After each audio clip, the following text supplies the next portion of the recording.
ಡಿವೈಎಫ್ಐಯ ಯುವಜನ ಜಾತ ಜನಪರ ಹೋರಾಟ ಉದ್ಯೋಗ ಸಮಸ್ಯೆ ದೂರವಾಗದೆ ನಿಲ್ಲದು ಹೆಣಗಾಟ. ಭಾರತದ ಭವಿಷ್ಯವನ್ನು ರೂಪಿಸಬೇಕಾದವರು ಯುವಜನ.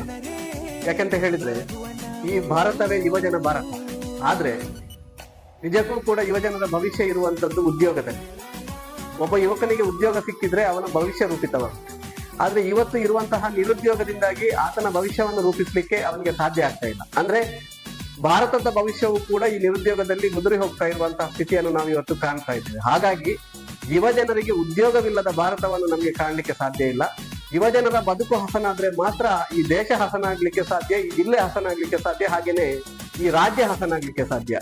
ಹಾಗಾಗಿ ಈ ನಿರುದ್ಯೋಗದ ಪ್ರಶ್ನೆ ಅನ್ನುವಂಥದ್ದು ಇದು ಬಹಳ ಪ್ರಮುಖವಾಗಿ ಒಂದು ಬದುಕಿನ ಮೂಲಭೂತ ಪ್ರಶ್ನೆ ಆಗಿರೋದ್ರಿಂದ ಸರ್ಕಾರಗಳು ಈ ಕುರಿತು ಗಮನ ಹರಿಸಲೇಬೇಕಾದಂತಹ ಅನಿವಾರ್ಯ ಸ್ಥಿತಿ ಇವತ್ತು ನಮ್ಮ ನಡುವೆ ಇದೆ. ಬಹಳಷ್ಟು ಕಲಿತು ಹೊರಬರುವಂತಹ ಯುವಜನರಿಗೆ ಇವತ್ತು ಅವರ ಕಲಿಕೆಗೆ ತಕ್ಕನಾದಂತಹ ಉದ್ಯೋಗಗಳು ಸಿಗ್ತಾ ಇಲ್ಲ. ಉದ್ಯೋಗಗಳು ಸಿಕ್ಕಿದ್ರು ಕೂಡ ಅವರ ಶಿಕ್ಷಣ ಮತ್ತು ಅವರು ಮಾಡ್ತಾ ಇರುವಂತಹ ಉದ್ಯೋಗಕ್ಕೆ ಯಾವುದೇ ರೀತಿಯ ಸಂಬಂಧ ಇಲ್ಲದೆ ಇರುವಂತಹ ಉದ್ಯೋಗ ಸಿಗುವಂತದ್ದು, ದಿನದಲ್ಲಿ 18 ಗಂಟೆ ದುಡಿಸುವಂತದ್ದು, 12 ಗಂಟೆ ದುಡಿಸುವಂತದ್ದು, ಅದರ ಜೊತೆಗೆ 15,000 20,000ಕ್ಕೆ ದುಡಿಸುವಂತಹ ಸ್ಥಿತಿ ಇವತ್ತು ನಿರ್ಮಾಣ ಆಗ್ತಾ ಇದೆ. ಇನ್ನು ಸರ್ಕಾರಿ ವಲಯಗಳಲ್ಲಿರುವಂತಹ ಅನೇಕ ಉದ್ಯೋಗಗಳು ಕೂಡ ಇವತ್ತು ಖಾಲಿ ಬಿದ್ದಿರೋದನ್ನು ನಾವು ಇವತ್ತು ಗಮನಿಸ್ತಾ ಇದ್ದೇವೆ.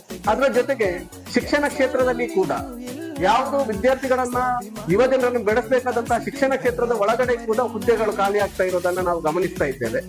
ಈ ಸರ್ಕಾರ ಏನ್ ಮಾಡ್ತಾ ಇದೆ ಅಂತ ಹೇಳಿದ್ರೆ, ಪರ್ಮನೆಂಟ್ ಮಾಡಿದ್ರೆ ಅವರನ್ನ ಕಾಯಂಗೊಳಿಸಿದ್ರೆ ಅವರಿಗೆ PF ನೀಡಬೇಕು, ಹೆಚ್ಚಿನ ಸಂಬಳ ನೀಡಬೇಕು ಅನ್ನುವಂತಹ ಅಂದಾಜಿನಲ್ಲಿ ಇವತ್ತು ಗುತ್ತಿಗೆ ಆಧಾರದಲ್ಲಿ ದುಡಿಸ್ತಾ ಇರೋದು.